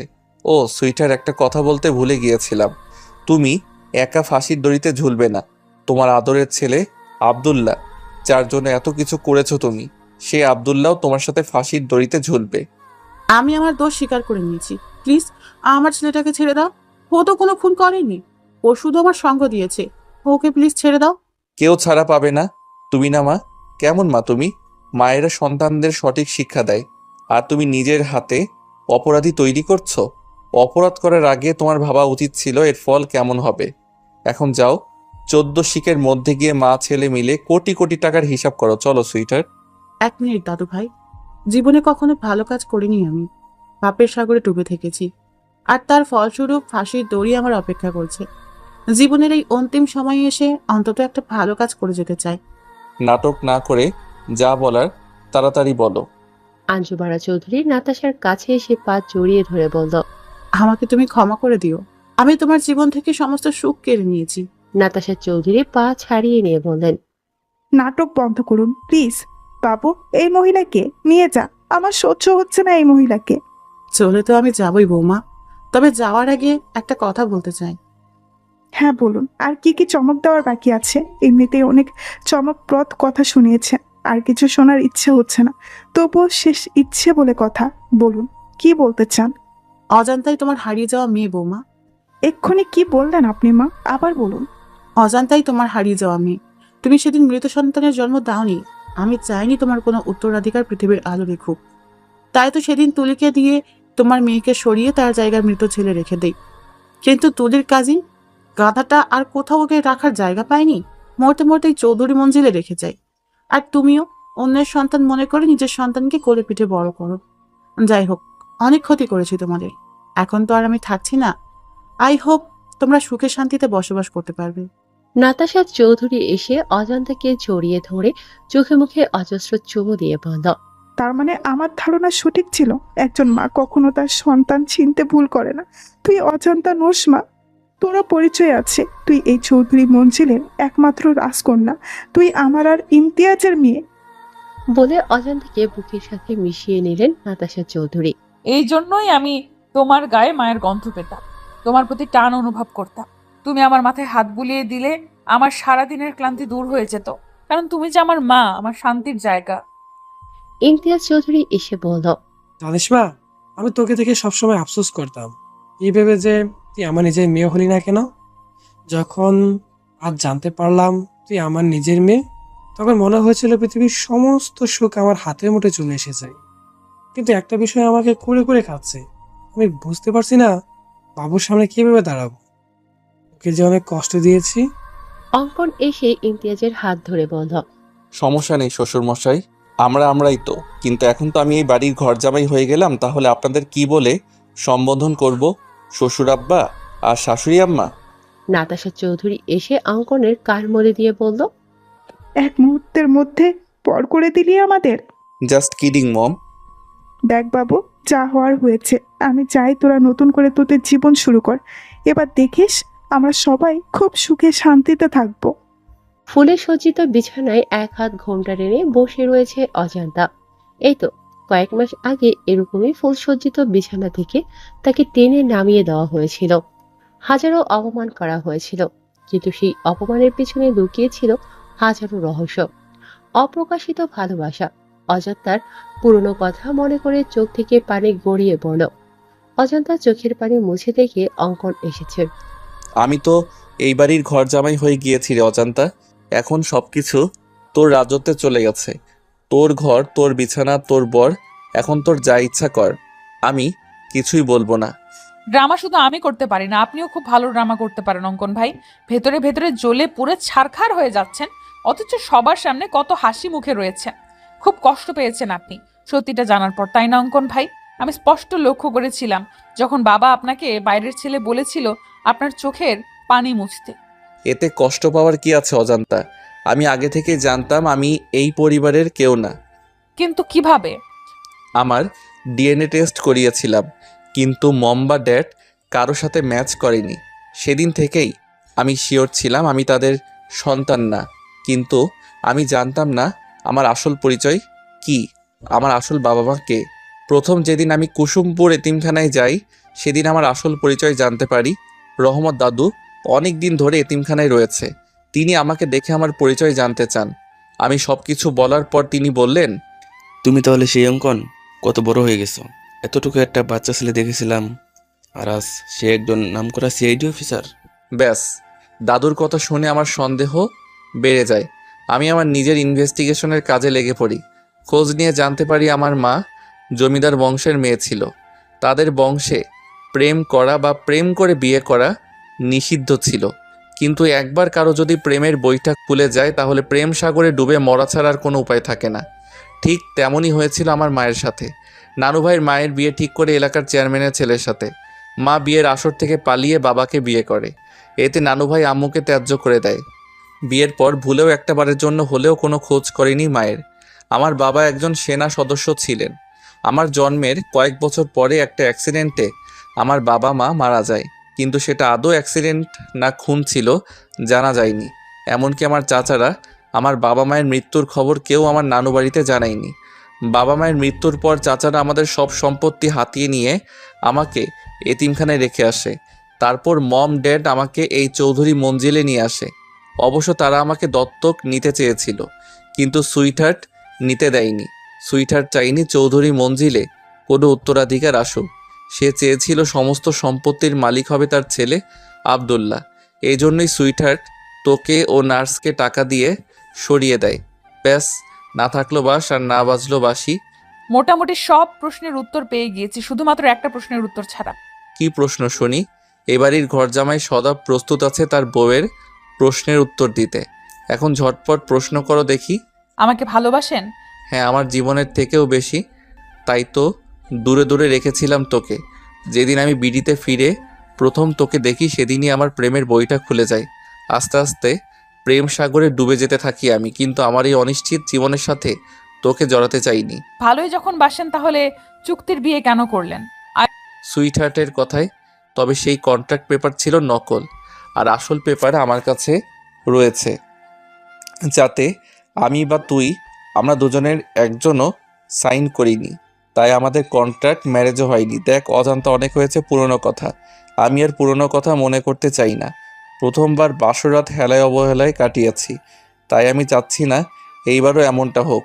আমি চাই আমাদের এই রাতটা চিরস্মরণীয় হয়ে থাকুক। আজ থেকে নতুন জীবনের সূচনা হলো আমাদের একসাথে পথ চলা শুরু হলো। বিশ্বাস কর, অনেক ভালোবাসবো তোকে, আদরে আদরে ভরিয়ে দিব। আমি বেঁচে থাকতে তোর চোখে কখনো পানি আসতে দিব না। অজান্তা এসে অঙ্কনকে জড়িয়ে ধরে বলল। I love you more than my life. অঙ্কনও অজান্তাকে জড়িয়ে ধরে কপালে চুমু দিয়ে বলল। আমার প্রেমের তরি বয়ে চলে, তোমার প্রেমের বইটা ধরে জারে নাইয়া যেদিক খুশি বীরদের পাল তোলে। বড্ড প্রেম পাগল হয়েছে আমি, বুঝিনি গো কখনো আমার প্রেমের বইটা গেছে খুলে।